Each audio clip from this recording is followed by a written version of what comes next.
Okay, so with this presentation, this is actually going to be my second iteration of it. So I released a video of a first foray into this area and how the different processes that I charted out in my recent presentation map onto the 4 stages of the alchemical process, and it ended up being quite generative for me, but it clarified. Well, there were a few things that were still kind of I still had to kind of figure out, and so what I've done is I've separated. Well, I've done another version of this presentation, how it maps onto the alchemical process, and streamlined it and clarified it. And out of the original one, I've also come up with another part, which will be part 11, which I'll go into then. So I don't think there are many people who saw the initial one. If you have, you might want to rewatch this one. What I've tried to do is clarify the through line for each of the different stages of the alchemical process. So let's get into it. The through line that I'm going to talk about here, the key is that the alchemical stone is the poet's relation to poetry. That's the thing that goes through the various developments from all the way from the sentimental poet to the scrying or the scryer poet. With alchemy, for those who don't know, alchemy is a medieval sort of philosophy, science. I'd probably call it a philosophy, science. It's inherently spiritual, but also inherently physical, and it kind of moves between all of those. And in alchemy, this is why lots of people have dismissed alchemy, and it's also why someone like Jung, who is complex, is able to actually understand what's going on there. The alchemists would look at the stone as something like an actual object that they were trying to turn into gold, so lead into gold. That's the alchemical process. But the alchemical stone was also the alchemist as well, at the same time. And so it's hard to pin down exactly what it is, what the stone is. And it's also the process. Like, it's hard to collapse alchemy into just meaning one thing, because it is kind of pointing to this shifting thing, which is nonetheless still a whole if you know how to read it, if you can understand it. But it is complex, and it doesn't follow what Blake might call the corporeal understanding. Like, it doesn't follow the very the causal logic, let's say, of a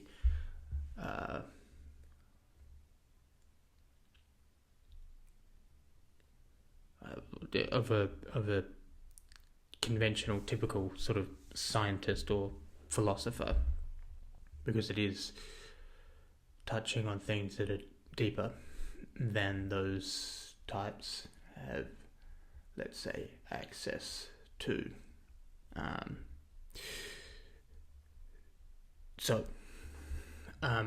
What I'm trying to get at is that for the main through line, the stone that changes through the alchemical process, as I'm mapping it onto this system, is the poet's relation to poetry. That's the main thing we're going to track. It is also the poet, and it's also the poem, but I'm going to let the reader or the viewer or listener tease out how that might apply, those last 2 points about the alchemical stone being a poet and a poem. And I'm really just going to be tracking how the poet's relation to poetry changes across these different stages of development. Okay, so that should be enough in the way of a preamble. So here are the stages again. So there are 4 stages: sentimental poet, scholar poet, censor poet, and the scryer poet. Each of these have a different process. This is what I went over in my recent presentation.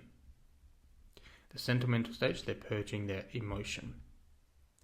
The scholar stage, they're perfecting the crafted poem.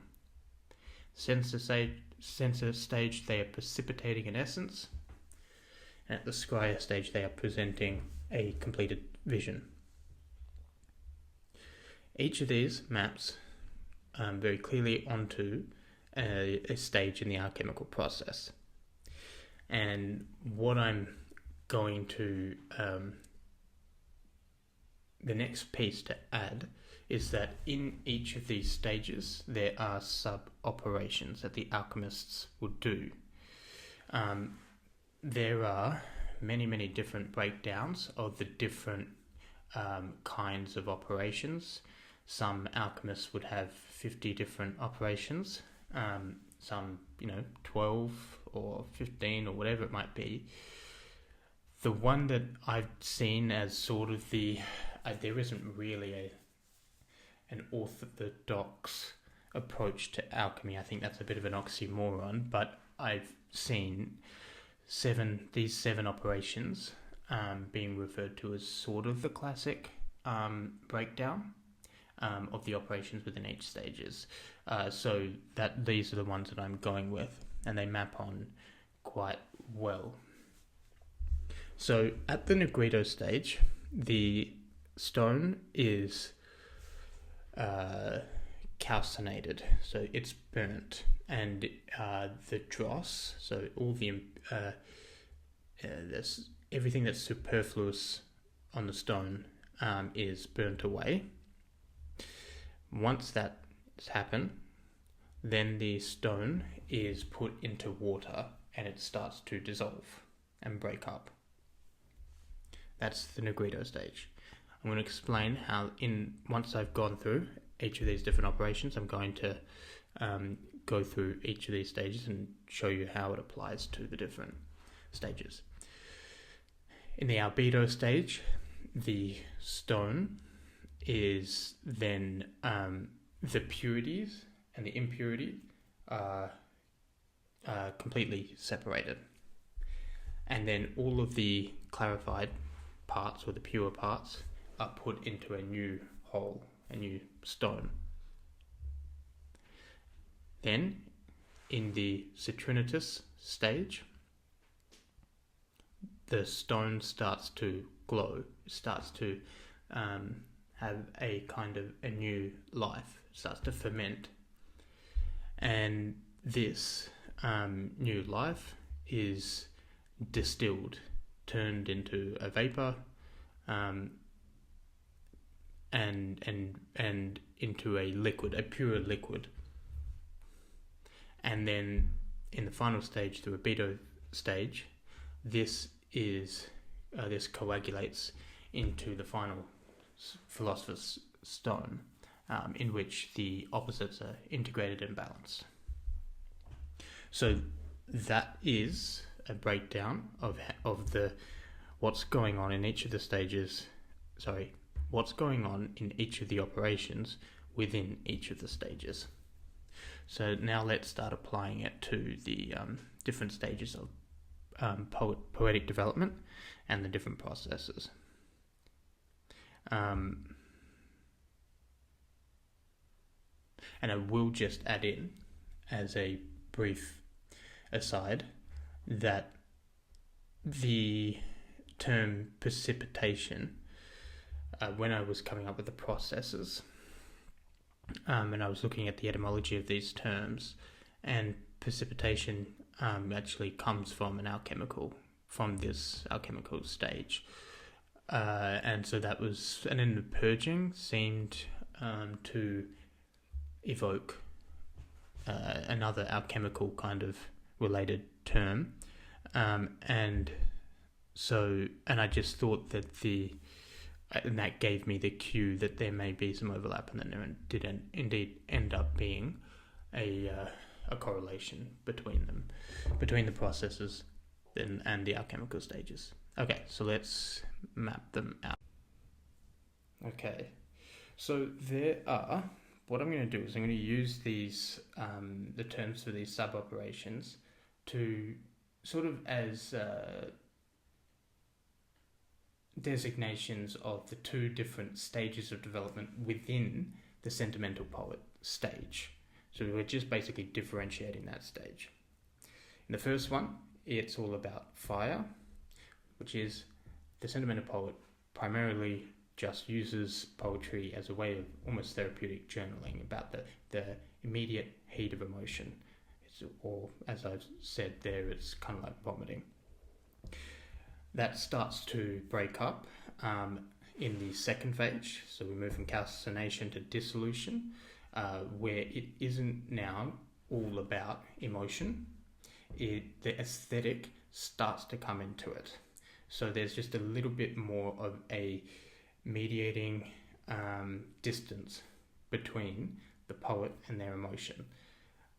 It could be that suddenly now the sentimental poet starts to write about emotion that's maybe past or present, but not in an acute way. And they could start to think about, what is a striking turn of phrase, what rhythm starts to tie this up, those kinds of aesthetic considerations. And that is the stone starting to break up symbolically. So that it isn't just about the white heat of emotion. Again, we are going to keep these terms pretty clearly. I'm just going to use them as indicators of the different stages of development within each stage. Because if we start trying to chart out exactly what the stone is in each of them, it's going to get confusing pretty quickly, because the stone here is, as I said, it shifts. It can be the poet, the poem, or the way that the poet is relating to poetry. I'm just going to use them as symbolic indicators of the different ways that poets relate to poetry over the sequence of development. So that is the Negrito stage. At the scholarly stage, we have that's the albedo stage, within which there are two operations, separation and conjunction. Separation is what happens when the poet starts to relate to the poem as completely distinct from themselves. It is an object to be crafted. So, whereas we get almost these therapeutic metaphors in the Negrito stage with the sentimental poets, now we get a lot of workmanlike, workshopping, crafting kind of metaphors come into the process. And as a result, there's a lot of talk about drafting and revising and workshopping that comes into the creative process. This is when the aesthetic taste has superseded emotion. Emotion can be still present, but it isn't the one in charge anymore. Maybe that's a good way to put it. It can be really close, and I'm going to talk about that in my next presentation, but ultimately it is taste, aesthetic taste, that is the dominant factor. And then we move into the conjunction phase, which is when the scholarly poet starts to relate to poetry as, yes, a crafted object, but also something that is conversant with and extending tradition. So they kind of conjoin it into this larger body of tradition. And this is a brief sort of point to make, but I think a deep one. It's important to note that each of these stages of development is kind of the most real and living thing for the poet at that stage of development. And there's always something, I suppose, numinous in a way or something about each of these stages for the poet who is working towards them. The scholar at the stage of conjunction is going to be a pretty zealous about that being the purpose of poetry, and that points to the reason, the rationale for this whole sort of lecture series. We have a lot of poetics, individual schools of thought around poetry, but we need a metapoetics because we need to see how they all fit in their place and how every poet is responding to something at their stage of development. Ultimately, that's not going to be something that a lot of people like because they don't want to see that there are people higher than them in a stage beyond them. So, because a scholar at the separating phase is probably going to be okay looking at scholars who are at the conjunction phase because they share a worldview and an assumption about the role of poetry, right? So that they won't have really much of an issue with that, and it's more within reach as something that one can sort of attain eventually, and so there's not that instinctive resistance to it, like a self-defense, let's say, because it's not something that is unattainable, that you simply can't reach. But it's much harder, I think, to accept that there is a stage, 2 stages, 3 stages above oneself that are operating with assumptions and logics and materials that you don't understand yet and don't want yet and can't maybe even sense.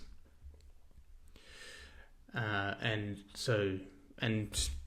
there is the pragmatic realization that, you know, when many of us are not going to become Shakespeare's in our life, that's and so this is where it does actually tie into, I think, the notion of this stage of development. I think it does point to something like is it something that we all start as poets in our lives at the sentimental stage and then work our way up? I don't really think so. I think we can, some of us start at the sentimental stage, some of us start at the scholarly stage, and they start with this kind of conversing with tradition. Others are censors, others are moving up to the scrying. I think Dante, Blake and Shakespeare, Homer, they start at a certain level, and I'm not sure about Homer. I haven't thought much about him, so I don't want to be too quick to put him in the scrying stage. But what I will say is just that it seems interesting that I think what it points to and suggests is something that many people might not be comfortable with, but that is, you know, the factor of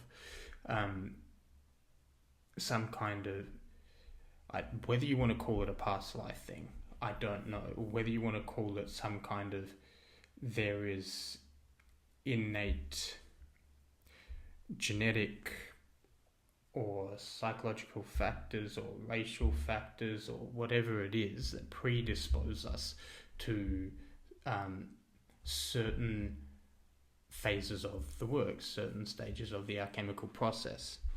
But we have to sort of take into account that typically, I think, I would say it would be a typical creative expression in one's life to be within one of these stages.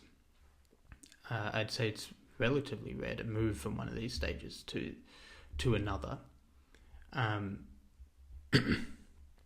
think Yeats, for instance, aspired to the scrying category, but I don't think he did achieve that, for reasons I will lay out in my next presentation.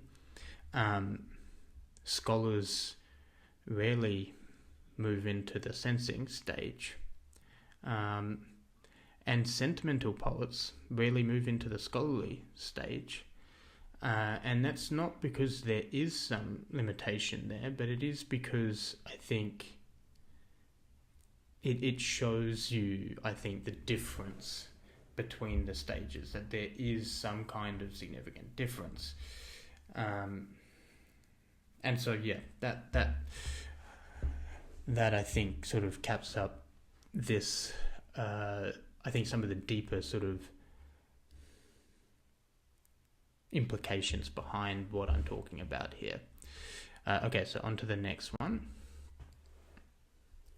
At the sensing stage, we have two sub-operations, fermentation and distillation.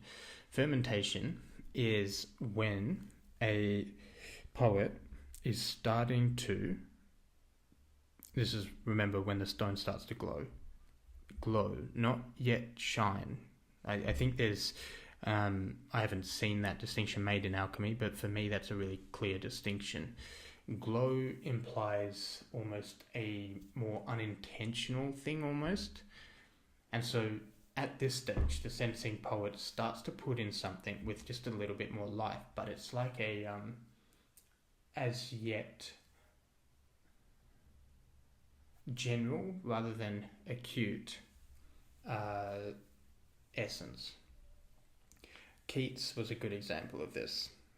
He was starting to put something in, and there's just a general glow almost of like a gentle light through clouds or a fog at night or something. It's a mist. It's not yet acute. That's what we get in the distillation phase, when poets are working directly and consciously to capture an essence and make it acute, make it as pungent as possible in a way, without that, and not artificially. Like, they're trying to let the essence speak as much as it can, because to artificially try to increase the pungency of an essence would be to in a way desecrate it, and ultimately actually not increase the pungency of it, because it puts a false scent in your nose. And so those are the two stages of the sensing stage of development. And we've got the last one, the scrying poets. And there's only one phase for this, the final sort of mysterious seventh phase, coagulation, which, look, there's presumably a lot of different ways to talk about this, and maybe there may be a need for a bit more exploration and greater depth around this in the future, but I think this is essentially, we can just understand it as the at the libido stage, the scrying poet presents their completed vision, and the poem itself is completed, and the poet's relation to poetry is completed.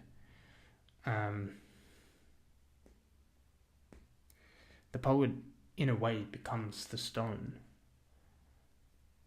not in the kind of unconscious way that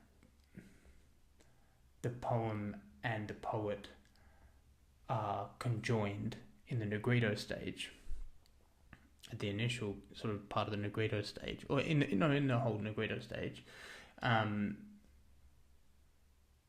so the in the libido stage, the stone and of the poem and stone of the poet become one sort of, and it becomes more like a kind of like a, you could call it a sun, which links to the anagogic effect that we spoke about in the purpose of poetry presentation, and it's like they become indivisible from one another, the poem and the poet, but in a way that's not, again, the Negrito thing, where it's just all about the poet.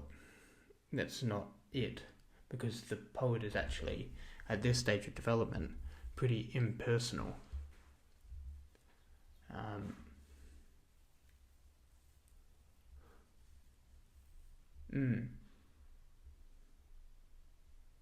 And again, this links back to the material that each of the stages worked with, and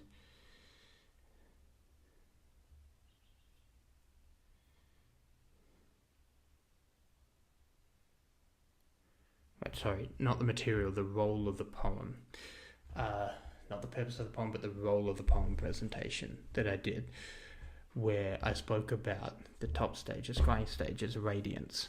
And it's like what happens in this stage of development is the combined stone and of the poem and the poet becomes the median through which the radiance of something like reality can express itself. And so that's why we talk about coagulation as the balancing of opposites, and I think there's probably quite a number of opposites that get balanced here, but one of them is the opposite of the poem and the poet. And so we've got a lot here that we've captured, and no doubt it's something that can be built upon. But what it does hopefully show you is that there is a overarching sequence of development, one overarching sequence of development. It looks like lots of different scattered, fragmented, unordered schools of thought and poetics, but there is actually an underlying order. And I think it's probably an appropriate note to end on is just that we do need to be able to complexify our thinking around poetry. And there is, I think if there's a frustration for me around the lack of complexity in this space, I'm sure that it's something that other poets or critics might be feeling or thinking, observing as well, without possibly even knowing it, just as this kind of background impression or sense. And again, I think that's something that we need to start to make a little bit more. We just need to make it a little bit more, not a bit more, we need to make it more complex and comprehensive. And so that, I think, brings us to the end of this presentation. There may be a few, or one or two, I don't know, additions if I think of anything extra. But I think that wraps it up for now. Thanks for listening. Okay, so with this postscript, I just wanted to draw together, make explicit a couple of the running strands in this presentation. So in the third column, material worked with for each of these stages, I just wanted to, again, make it explicit. We're working with emotion primarily. That's the main material that's being worked with. If we imagine the creative process as a board consisting of different members, each with a certain, I guess, some who are leading the meeting and some who have a say but they're not the leader. We would imagine in the sentimental stage, emotion is the one that has the primary say.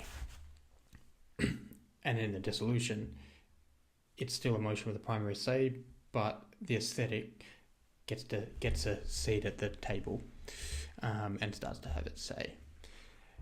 Then the aesthetic and the scholarly stage becomes the main, what would you call it, spokesperson, the CEO, the person in charge at the table. And this one, when it moves from separation into conjunction, it's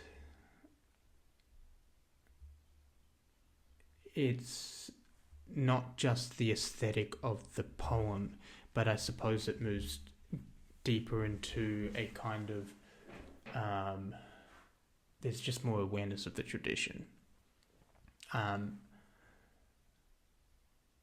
in content as well as style.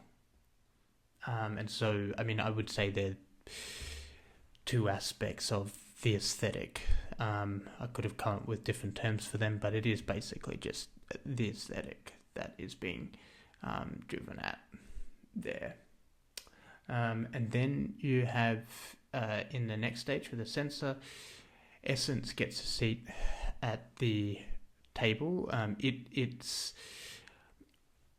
It depends. I mean, conjunction and fermentation can be sometimes hard to distinguish, and I suppose the distinction is whether or not it's just how much of a say essence gets in the poem and in the process of writing the poem.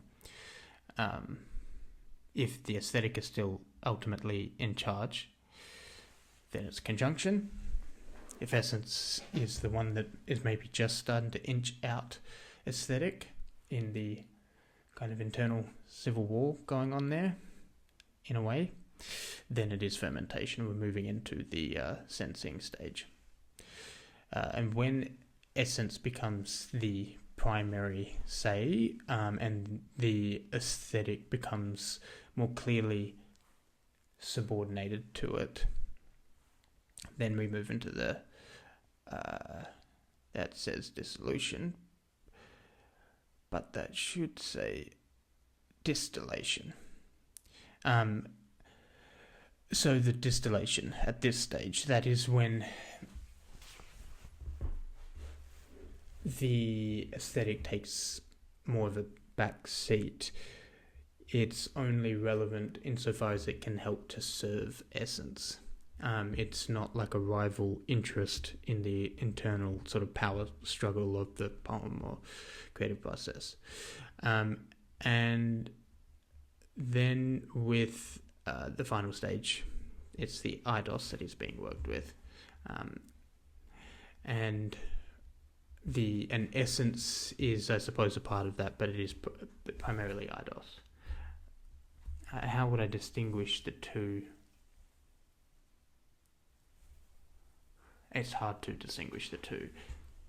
Eidos is like, as I've talked about elsewhere, it's sort of like the whole, and an essence is a part of the whole. So, yeah, that's a little harder to distinguish, but basically it is the vision that comes through. That's what they're working with. Okay, so the vision, the radiance, however you want to talk about it. And again, just to make explicit the other strand that was running through my comparison of these three different parts, we've got the therapeutic metaphors. So when poets talk about poetry being like therapeutic, typically, because there's obviously different scales of therapeutic, writing a poem at the sensing stage can be therapeutic, but in a very, very different way. Just like crafting a perfected little poem can be therapeutic, but in a different way. I'm talking about it like as a more directly, it's sort of, it's a direct thing, like the therapeutic aspect of crafting or sensing an essence, or crafting a poem or sensing an essence and capturing it is sort of a byproduct, whereas it's sort of more the point in a way of the sentimental stage. But then we move to the crafting metaphors in the scholar stage, and then in the sensing stage, because again this is less common, but I've been keeping an eye out for this kind of stuff and poets talking about it. Whenever they start talking about some kind of mysterious organizing principle, almost like a magnet that is drawing things together, which Jeffrey Hill has a lecture on. It's called Force Fields, and it's one of his lectures at Oxford, I believe. It's on Substack. Nick Prassis has released Hill's lectures that I've been reading through for a while, and he talks about the force field and there being some mysterious organizing principle. Pound alluded to it as well, and that's what Hill talks about. Pound talks about, Ezra Pound that is, talks about the magnet behind the iron filings, drawing them into a pattern. And I think, you've got Yeats, who alludes to this. Keats alludes to it in a way as well, when he talks about poetry coming as naturally as leaves to a tree. What I do want to distinguish, though, is that this isn't the kind of just... that this only applies to poets who are talking about this mysterious organizing principle in a way that has some kind of rigor, because again, sentimental poets are likely to talk about how magical the art of writing a poem is, and how it they channeled it, and it just it wasn't them that wrote it, and that's actually not what I'm talking about. That's really just like suspending one's critical faculties and then just like, in a way, almost just vomiting or regurgitating something. And so when poets start to try and talk about it with any kind of specificity, that's usually when they're moving into or are at the sensing stage. And the kind of metaphors that scryers use, I'm not sure. I mean, I've read Blake's, quite a bit of Blake's letters and philosophies, and it's hard to pinpoint. And curiously enough, Dante and Shakespeare and Goethe, they don't talk about it. They don't talk about the internal process by which they create what they create. Goethe did briefly in his conversations with Eckermann, where he talks to a younger poet, and he says that writing Faust is all about finding the place from which much may come, which is mysterious, but that captures it, I think, as best as it can. I don't think there are many metaphors at this stage, partly because there's not many of them. There's a handful of them. Maybe it's because they also feel like it wouldn't be understood. Whatever it might be. Yeah, so we're kind of going to have to leave that one semi-blank. But I think that ties up the different threads I wanted to tie up. And I just wanted to reiterate that we need to start to, I think, build a metapoetic framework around all this, because we currently are too fragmentary, and in our approach to poetry, and that's what we're trying to work towards. So I will leave it there. Thanks again.